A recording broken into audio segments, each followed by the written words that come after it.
an African-American judge writing the opinion that only the original what the original framers of the Constitution... Which means white. Male. Does he get the irony? No.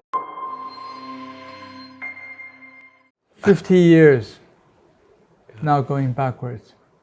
But I mean, you have Clarence Thomas basically writing the opinion, and he says, look, in terms of every constitutional right, because he says, I want to apply this to gay marriage, I want to apply this to everything. I don't want any rights created by the court. He said, what you have to do is go back in time, 240 years ago, or 230. 14th Amendment? Yeah.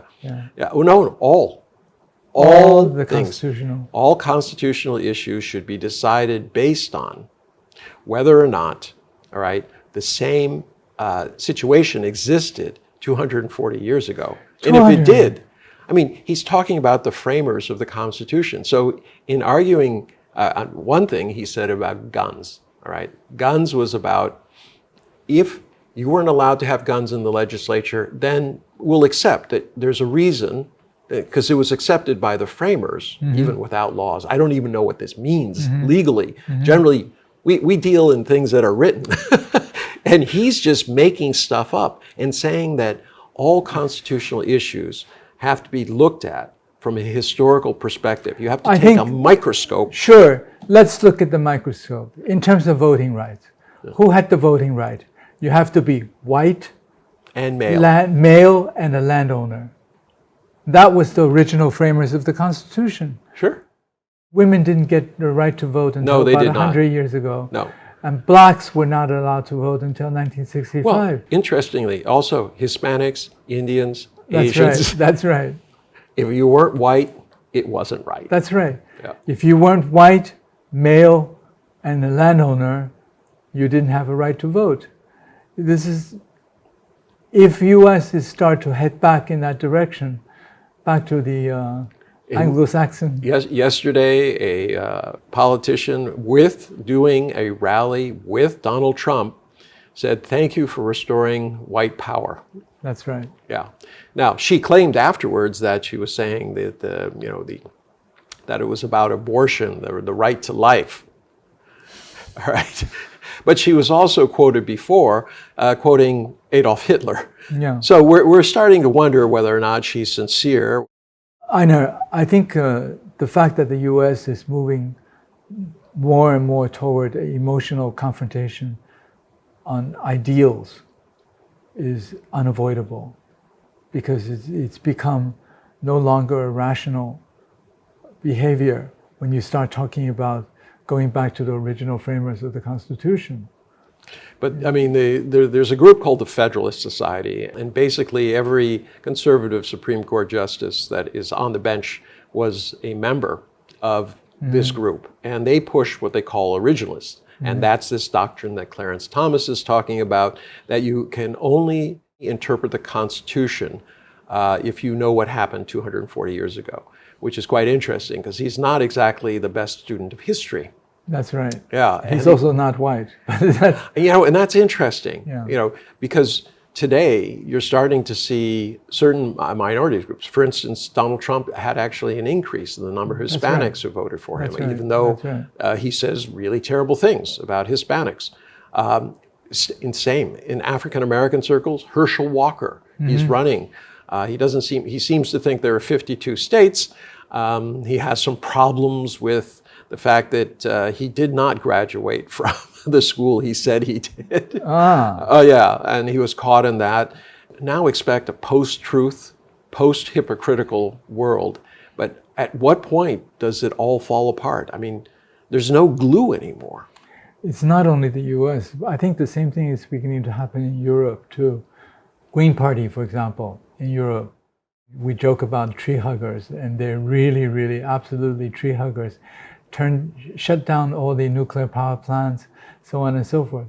Now, a government in which Green Party is a participant is now reopening coal-fired power plants.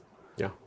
Because the ideals of freedom and democracy against autocracy is more important than climate change.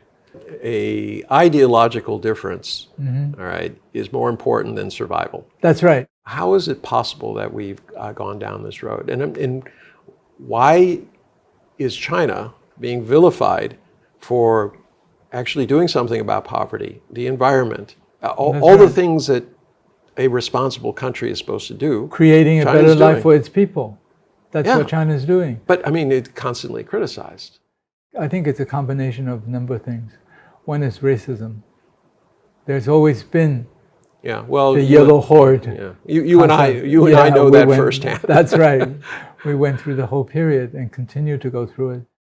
Racism, white Anglo-Saxon Protestants are the original God-sent people to run the world. I mean, this is, we talk about this in terms of the Crusades.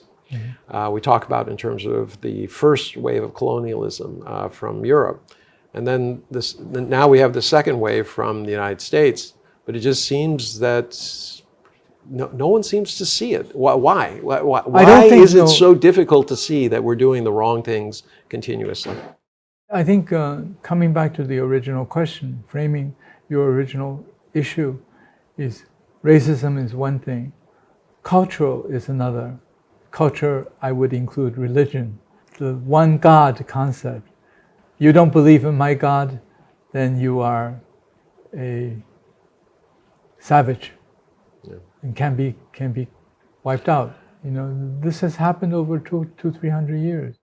Under Jewish beliefs, the life of the mother is sacred, and if the child is a threat to the mother, it must be aborted. That's right. I don't understand how it is that you can have such divergence. People who are actually pushing things, an African American judge writing the opinion that only the original framer, what the original framers of the Constitution, means white male. Does he get the irony? No. I mean, America was founded on the idea that there would be differences in religions, differences in races, all of these things. And rather than having one religion, they just said, look, everybody, what you need to in your house, right? But you don't impose what you do on somebody else's house. That has broken down. That is great in theory, but terrible in practice, because the U.S., America was founded by Puritans, and it was very clear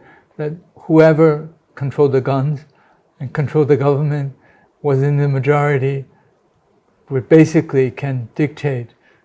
So we're back to square one. We're back to square one. Who controls the guns? That's right. And then there's another aspect I think to be considered is emotional and ideological issues are very easy to manipulate among less sophisticated population. And politicians, you have the third type. You have the religious type, you have the those who need to prove themselves, and then you have those opportunists who figure out how to manipulate.